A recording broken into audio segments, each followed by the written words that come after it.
जय हरी. एकादश स्कंध भाग 107.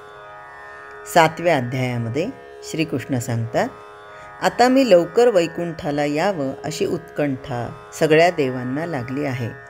हे कुणाला सांगतात? उद्धवाला सांगतात. मनुष्य रूप धारण करून मी त्यांचं कार्य पूर्णतेला नेलं. आमचं यादवकुल तेवढं बाकी राहिलं आहे.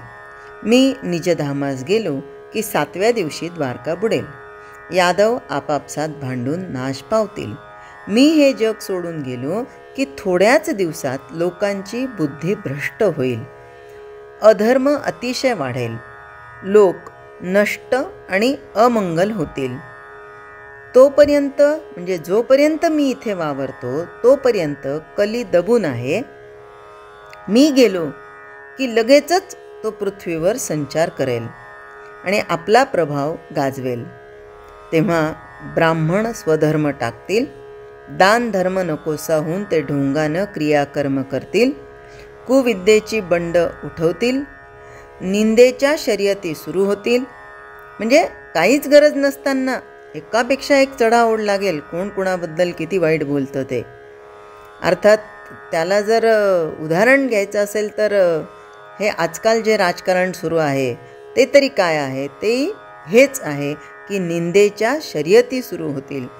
काहीही स्वार्थ साधण्यासारखा नसताना लोक खूप निंदा करतील.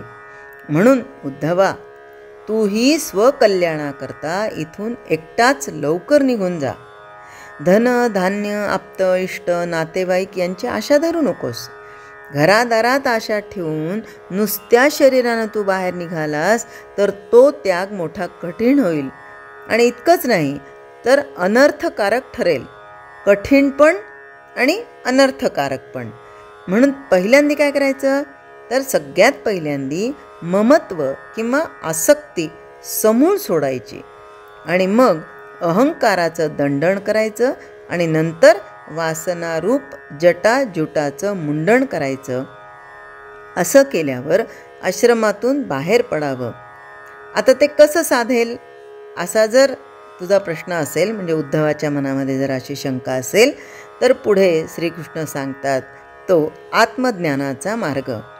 त्यामध्ये ते म्हणतात, अद्वैत वेदांतात मानवी मूल्यांची जी शिडी आहे तिच्यामध्ये केवळ देहसुख भोगणं ही अगदी खालची पायरी, तर केवळ आत्मसुख भोगणं ही अगदी वरची पायरी आहे. खालच्या पायरीवरील व्यक्ती मनुष्य देहधारी पशु समजावी, तर वरच्या पायरीवरील व्यक्ती मनुष्य देहधारी देव समजावी.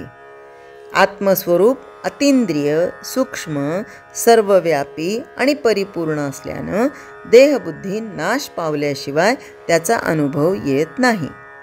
इंद्रियांना दिसणाऱ्या म्हणजे दृश्य वस्तूंचं सारखं चिंतन केल्यानं देहबुद्धी टवटवीत राहते. तसंच भगवंताचं चिंतन केल्यानं आत्मबुद्धी विकास पाहून अंतःकरणात स्थिर होते. आता बघा, भगवंताचं जे चिंतन करतात ते योगी तपी ज्ञानी यांचा चेहरा आपल्याला कसा दिसतो? तेजपुंज दिसतो. कारण ती टवटवी ही चिंतनातून आलेली असते आणि देहबुद्धीमुळे अशाश्वत तेच शाश्वत वाटतं. ह्यासाठी आत्मानात्म विवेक करून शाश्वत आत्मस्वरूपाचंच चिंतन करण्याची मनाला सवय लावावी असं नाथ महाराज इथे सांगतात. आता जे जे काय हा संवाद आहे त्यातून आपल्याला समजण्यासारखं जे काय आहे ते नाथ महाराज इथे सांगतात की भगवंताचं स्वरूप सर्वव्यापी आहे. त्यामध्ये चित्त ठेवावं. निश्चयानं आणि सावधपणानं आत्मस्वरूपातच निरंतर राहावं. आत्मस्वरूपाच्या ठिकाणी निर्धारानं चित्ताची धारणा धरली तर ते प्रेमानं तन्मय होऊ लागून अखेर तद्रूप होईल. आणि पुढे उदाहरण कुणाचं देतात तर भृंगी जड असते आणि अळी केवळ मूढ असते, तरी दृढ ध्यानानं ती तद्रूप बनते. म्हणून अभ्यास केला तर काहीच अवघड नाही. तो गूढ अभ्यास आता स्पष्टपणे सांगतायत की भगवंताचं स्वरूप ओतप्रोत ज्ञानमय आहे. तसंच ध्यान करणारा मनुष्य हा जीव म्हणजे जो कुणी ध्यान करतो ना तो मनुष्य जीव देखील स्वतः सज्ञान आहे.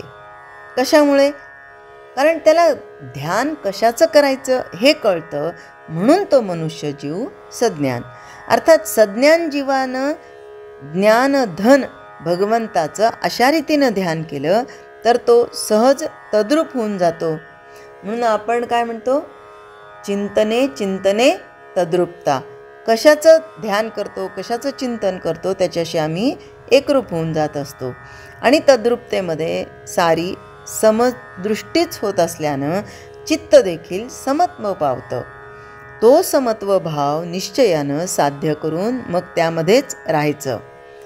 स्वरूप साम्य अनुभवास आल्यावर सर्वत्र समदृष्टी होते. त्या समदृष्टीनेच जगात सतत फिरत राहायचं. म्हणजे मन असं एके ठिकाणी गुंतू द्यायचं नाही. राहण्याच्या ठिकाणाबद्दल मनात योजना किंवा काळजी करू नये.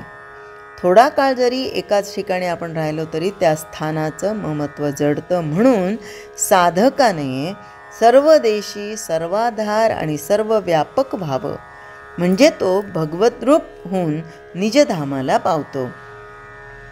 नाहीतर काय होतं? नाहीतर मग आसक्ती निर्माण होते ना. निजधामाला जाण्यासाठी आत्मज्ञान लागतं. शरीराने कुठे जावं लागतं का? नाही, कुठेही जावं लागत नाही. आत्मज्ञानाशिवाय निजधामाला जाता येणार नाही. निजधामामध्ये सगुणाला ठाव नसल्यानं साधक भगवत रूप बनूनच तिथे जातात. तिथे गरुडाला गती नाही. भगवंताला खांदा नसल्यानं त्याच्या खांद्यावर बसून तिथे जाता येत नाही. अहम बुद्धी सोडल्याशिवाय कुणाला तिथे जाता येत नाही. आणि अहमभाव न सोडता कितीही उपाय केले आणि युक्त्या लढवल्या तरी निजधामात प्रवेश व्हायचाच नाही. आकाराला आलेले दृश्य म्हणून जेवढे आपल्याला दिसते ते सगळं काही ते नाशवंत आहे. आत्मानात्म विवेक करून ही गोष्ट अंतःकरणात निर्धारानं ठसवली पाहिजे. डोळ्यांना जे जे दिसतं ते दृश्यपणानं मर्यादित असतं. कानांना जे जे ऐकू येतं ते शब्दानं मर्यादित असतं. वाणी जे जे बोलते ते बोलण्याच्या मर्यादेत येतं. म्हणून वेदानं आत्म्याविषयी बोलणंच सोडून दिलं. नेती शब्दानं तो लाजला. मनाच्या संकल्पाने जे जे आकलन होतं ते कल्पनेच्या कक्षेत येतं. जे जे अहंकारानं व्यापलं जातं ते इतर वस्तूंनी मर्यादित होतं. तात्पर्य काय? तर इंद्रियांना जेवढं म्हणून गोचर होतं तेवढं सगळं नश्वर असतं असं नित्यानित्य विवेकानं ठरवलं आहे. अर्थात हा नित्यानित्य विवेक देखील मायेच्या प्रांतातीलच आहे हे विसरू नये. इंद्रियांना अनुभवास येणारं सगळं दृश्य मायामय असल्यानं मायेचा संकल्पच सारी दृश्यसृष्टी निर्माण करतो. म्हणून जेवढा दृश्य संसार दृष्टीस पडतो तेवढा सगळा मायेचा व्यवहार आहे असा मनाचा निश्चय करून ते ओळखायचं. स्वप्नातील राज्यपद केवळ भ्रमाचंच होतं असं नंतर प्रत्ययाला येतं. किंवा स्वप्नातून जाग झाल्यानंतर. पण स्वप्नात असताना मात्र बापरे, मी राजा, माझी राजधानी, माझी प्रजा, माझं ऐश्वर्य. आणि जेव्हा स्वप्नात असतो तेव्हा हा भ्रम आहे असं कळतं का? नाही. पण जेव्हा जाग येते तेव्हा ते भ्रम होता हे लक्षात येतं. त्याचप्रमाणे संसारातील सारा वैभव विलास केवळ माईक आहे हे आधीच ओळखावं. पुढे माहिती देतात ते कर्म, अकर्म आणि विकर्म याबद्दल, की आपल्याला कर्म बंधन करतं हे खऱ्या अर्थानं उमगल्या वाचून त्या बंधनातून मुक्त होण्याचा प्रयत्न माणूस करणार नाही. आपल्या खऱ्या स्वरूपाचा विसर पडल्यामुळं आपलं समाधान आपण आपल्या बाहेर शोधू लागतोय.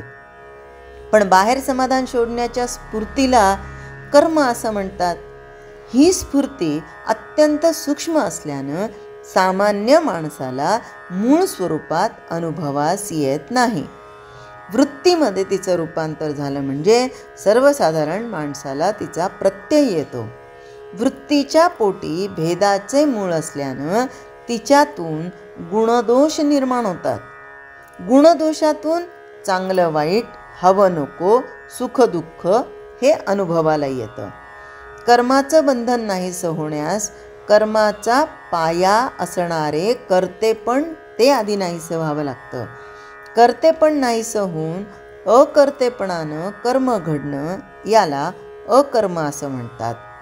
म्हणजे जे काय घडत आहे त्यामध्ये मी कुठे आहे हा भाव ठेवायचा नाही, म्हणजे कर्तेपणा घ्यायचा नाही. आणि अकर्तेपणानं घडलेलं जे कर्म आहे त्याला अकर्म म्हणायचं. कर्मामधील विधी निषेधांना विकर्म म्हणायचं. पण त्या शब्दामुळे काही जणांची अशी जमलिंग होऊ शकते की अकर्म म्हणजे करू नये, वाईट असं नाही आहे. तर अकर्ममध्ये कर्तेपणा नाही आहे आणि विकर्मामध्ये विधी निषेध त्या कर्मामधला, म्हणून त्याला विकर्म म्हणलेलं आहे. मी देह आहे ही भावना असेपर्यंत कर्माचं बंधन असतं. मी आत्मा आहे ही भावना दृढ झाली म्हणजे अकर्तात्मबोध, अर्थातच मी करता नाही हे ज्ञान होतं. हीच ज्ञानी पुरुषाची अवस्था होय. जय हरी. स्तोत्र मंत्र संपूर्ण भगवद्गीता, एकनाथी भागवत, भजन, भक्तिगीतं, डोहाळे, पाळणे, उखाणे व महिलांसाठी खास किचन टिप्स हे सर्व पाहण्यासाठी माझ्या यूट्यूब चॅनलला एकदा नक्की सबस्क्राईब करा आणि हो, लाईक व शेअर करायला विसरू नका.